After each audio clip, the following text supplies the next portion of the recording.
What is going on, guys? Today I'm going to share 12 self-awareness exercises that will help you fuel success. If you're new to the channel and like personal development, hit the subscribe button, and if at any point you like what you see, please give it a thumbs up.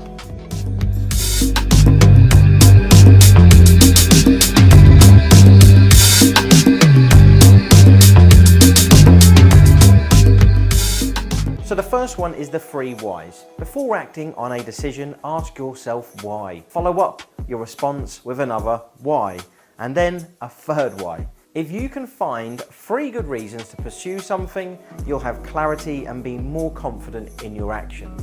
Being self-aware means knowing your motives and determining whether they're reasonable. Number 2 is expand your emotional vocabulary. The philosopher Wittgenstein said, "The limits of language means the limits of my world." Emotions create powerful physical and behavioural responses that are more complex than happy or sad. Putting your feelings into words has a therapeutic effect on your brain. If you're unable to articulate how you feel, then create stress. Increase your emotional vocabulary with 1 new word each day. Number 3, practice saying no to yourself.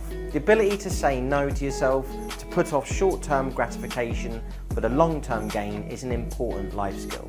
Like a muscle, it is strengthened with exercise. The more you practice saying no to small daily challenges, the better you can withstand major temptations. There are plenty of daily temptations, things like social media, junk food, gossiping, YouTube. Make a goal of saying no to 5 different temptations each day. Number 4 is break visceral reactions. A person without self-awareness runs on autopilot and responds with a lot of knee-jerk reactions. Self-awareness allows you to assess situations objectively and rationally without acting on biases and stereotypes. Take a deep breath before you act, especially when in a situation where it triggers anger or frustration. This will give you the time to reassess whether your response will be the best one. Number 5 is be accountable for your flaws. Nobody is perfect. Being aware of your flaws but failing to accept accountability is like leaving the job half done. We're often very critical of others while ignorant of our own flaws. Self-awareness helps turn the mirror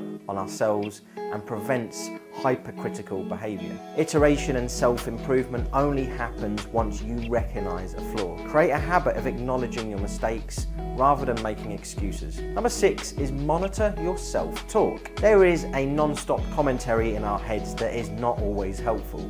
A little bit of negative self-talk can spiral into stress and depression. Pay attention to the way you respond to your successes and failures. Do you pass off your achievements as luck and crucify yourself after failures? Now, positive and negative feedback loops will form in your mind based off how you respond to successes and failures.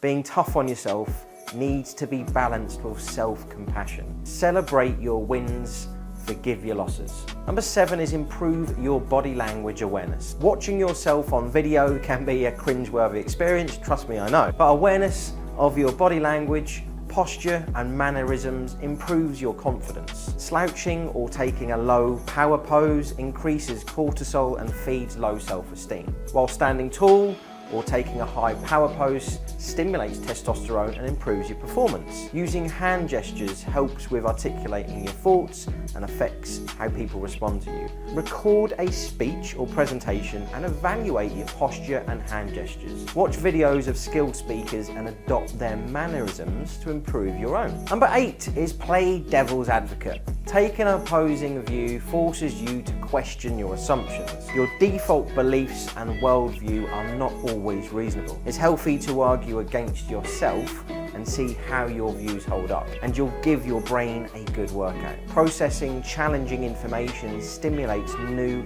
neural connections. Number 9 is know your personality type. Knowing your personality type allows you to maximize your strengths and manage your weaknesses. Understanding your strengths and talents can be the difference between a good choice and a great choice. Strengths are skills and knowledge that can be acquired, while talents are sometimes innate. So start with understanding where you fall on the introvert or extrovert spectrum, know your Myers-Briggs type, and then conduct a personal SWOT analysis. If you don't know what SWOT is, it's a quick process of going through your strengths, your weaknesses, opportunities, and threats. Number 10 is practice self-evaluation and reflection.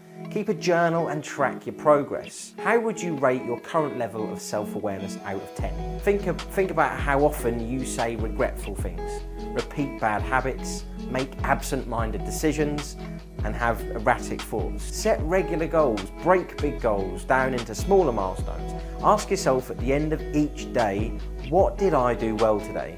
And how can I improve tomorrow? Number 11 is ask for constructive feedback on a regular basis. We all have blind spots in our thinking patterns and behaviours. Asking for regular feedback, constructive feedback, cuts through any self-deceit or one-dimensional views you might have. But only ask people you'd consider mentors, those who understand you, whom you respect, and will tell you what you need to hear, not what you want to hear. There's a big difference. And finally, number 12 is meditation. Meditation is a foundational practice for improving self-awareness. To focus solely on your breathing is to focus on a key internal process. You'll become aware of how your mind wanders and gets better at snapping out of distractions. For beginners, start with 10-minute sessions. Find a quiet place to sit, breathe in through your nose and out through your mouth. Count your breaths silently, pulling your mind back when it wanders. See how many breaths you can string together. That's it for today, everyone. If you have enjoyed the content and haven't already, I would appreciate you hitting that subscribe button. And while you're at it, you could give it a little thumbs up. Obviously, if you don't like it, you can give it a thumbs down. Just leave some comments in there as well. If you want to be notified of new episodes, then please click that little notification bell. This has been Richard Wazza. Peace out.